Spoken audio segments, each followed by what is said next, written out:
বিশালগড় নারীমঙ্গল একটা দোকানে,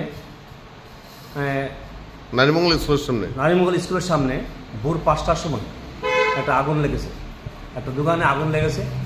আমরা বিশালগড় ফায়ার সার্ভিস স্টাফ খবর পেয়ে আগুন তড়িঘড়িতে আগুন নিয়ন্ত্রণ আনছে।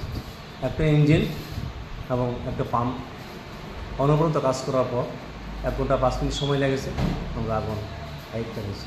কত টাকা ক্ষয়ক্ষতির পরিমাণ? ক্ষয়ক্ষতির পরিমাণ মালিকের মুখের কথা 10 লক্ষ টাকা ক্ষয়ক্ষতি হয়েছে।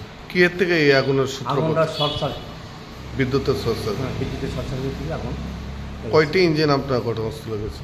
2টি ইঞ্জিন, মানে একটি ইঞ্জিন আর একটি পাম্প অনবরত কাজ করার পর 1 ঘন্টা 5 মিনিট সময় আমরা কাজ করার পর আগুন আয়ত্তে নিয়েছি। এটা কিসের দোকান আছে? এটা মানে ওই তো ট্রেন ভাঙাচোরা এবং পেপার, পুরানো পেপার স্ট্যাক এই ধরনের ইয়েতে আগুন লেগেছে।